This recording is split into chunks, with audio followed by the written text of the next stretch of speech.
જૈન સમાજ દ્વારા 2 દિવસીય ત્રિવેણી મહોત્સવનું આયોજન કરવામાં આવ્યું હતું. આ તકે જૈન સમાજના સંસ્કૃત પ્રકૃતના 1 લાખ શ્લોકોનો ગુજરાતીમાં અનુવાદ કરાયેલ પુસ્તકનું વિમોચન કરવામાં આવ્યું હતું.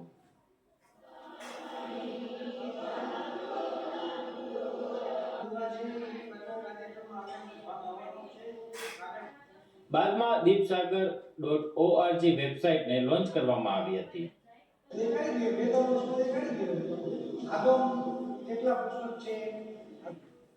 અત્રે ઉલ્લેખનીય છે કે લોન્ચ કરાયેલ વેબસાઇટમાં 774 પુસ્તકોનો અનુવાદ કરી મૂકવામાં આવ્યા છે, જે કોઈ પણ વ્યક્તિ વાંચી શકે છે તથા તેને ડાઉનલોડ કરી શકશે. આ ઉપરાંત નવા પુસ્તકના વધામણા કરવામાં આવ્યા હતા, જેની વિધિ વિધાન સાથે પૂજા અર્ચના કરવામાં આવી હતી. આ પ્રસંગે જૈન સમાજના અગ્રણીઓ અને મહાનુભાવો ઉપસ્થિત રહ્યા હતા.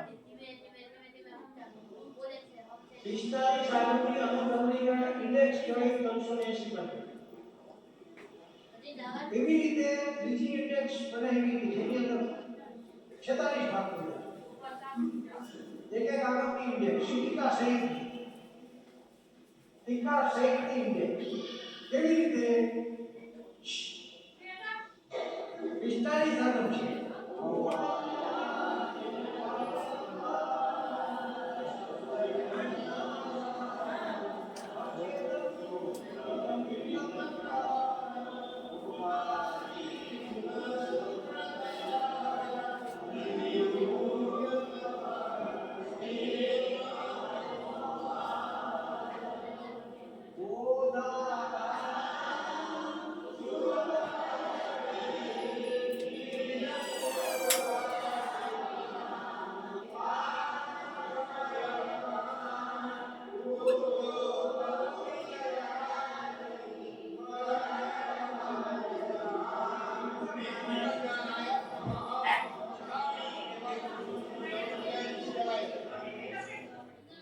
मुनिश्री आपने मां सरस्वती की असीम कृपा तथा आपका गुरु महाराजों प्रेरणा और प्रोत्साहन की फलश्रुतिए आप एक उत्तम जैन साहित्य सर्जक बनी शक्या छो.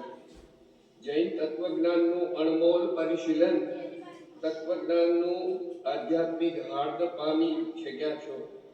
તેને આત્મસાત કર્યા પછી લોકો સમક્ષ બાંટવા માટે આપ વિશ્વ રેકોર્ડમાં સામેલ થઈ શકો એવી અદ્ભુત આપની કલમ અને કાગળના માધ્યમથી આપણે આપ 774 જેટલા ગ્રંથો લખી શક્યા છો, લોકો સમક્ષ મૂકી શક્યા છો, વિશ્વ સમક્ષ મૂકી શક્યા છો. આવા સારસ્વત બહુ જ સન્માન સમારોહમાં ઉપસ્થિત થવા માટે હું મારી જાતને ધન્યતા અનુભવું. આજરોજ અમારો જે કાર્યક્રમ હતો રવિવાર 19 તારીખનો, એમાં 3 મુખ્ય વસ્તુને આશરીને ત્રિવેણી મહોત્સવ નામ અપાણું હતું. એક આગમના એટલે કે જૈન શાસ્ત્રના સંસ્કૃત પ્રાકૃતમાં 1 લાખ શ્લોક પ્રમાણ સાહિત્ય એનો જે મેં ગુજરાતી અનુવાદ કર્યો હતો, 8000 પાના 40 પુસ્તકો થયા હતા, એનું વિમોચન હતું. ત્યાર પછી દીપરત્નસાગર.org નામની મારી એક વેબસાઇટ લોન્ચ કરી, જેમાં 774 પુસ્તક અને બીજી એક 84 પુસ્તક ડીવીડી સ્વરૂપે આ બંનેનું લોન્ચિંગ કર્યું. કોઈ પણ વ્યક્તિ વિશ્વમાં એને મફત વાંચી પણ શકશે, ડાઉનલોડ પણ કરી શકશે.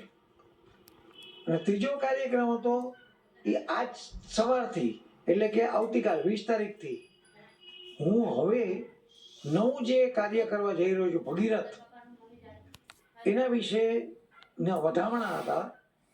એમાં 12,500 કરતાં વધુ પેજ થશે. લગભગ 3.5 થી 4 વર્ષનો સમય લાગશે અને એકલા સંસ્કૃત પ્રાકૃત ભાષાની અંદર આ કાર્ય જૈન શાસ્ત્રોમાં મૂળ શાસ્ત્ર એટલે મૂળ આગમ અને એના ઉપરનું ડિસ્ક્રિપ્શન્સ, જેને નિર્યુક્તિ, ભાષ્ય, ચૂર્ણી અને વૃત્તિ કહે છે એનું સંશોધન, સંપાદન અને પ્રકાશન થશે. જે 1,00,000 શ્લોક પ્રમાણ સાહિત્ય સંસ્કૃત પ્રાકૃતમાંથી ગુજરાતી કરવામાં આવ્યું એમાં મુખ્યત્વે 4 વિષયો એનો સમૂહ હતો. એક દ્રવ્યાનો યોગ કહેવાય, જેમાં જૈન ફિલોસોફી અંતર્ગત વિવિધ પ્રકારના તત્વો વિશેનું છણાવટ હતી. એક સાધુ, સાધ્વી, શ્રાવક, શ્રાવિકા એટલે કે ગૃહસ્થ અને સાધુ ધર્મ એના આચારો શું હોય, કેવા હોય અને એના પ્રતિબંધ વગેરે નિયમો કેવા હોય એના અંગેની સંપૂર્ણ વાત હતી.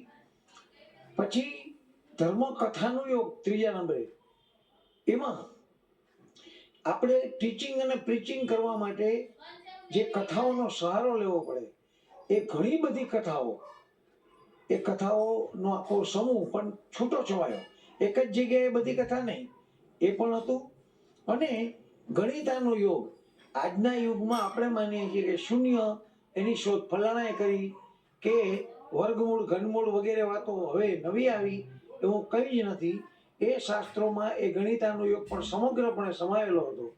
એવા 4 મુખ્ય વિષય સંપુટ હેઠળ લગભગ 400 વિષયોની છણાવટ એમાં કરાયેલી છે. અને કરવા પાછળનો ઉદ્દેશ એવો હતો કે સંસ્કૃત અને પ્રાકૃત ભાષાનું જ્ઞાન એ બધા સાધુ, સાધ્વી કે શ્રાવક, શ્રાવિકાને ન પણ હોય તો એ સાધુ અને ગૃહસ્થ એ પોતાની ભાષામાં સમજી શકે એ ઉદ્દેશ્યથી મેં આ 1,00,000 શ્લોક પ્રમાણનું ગુજરાતી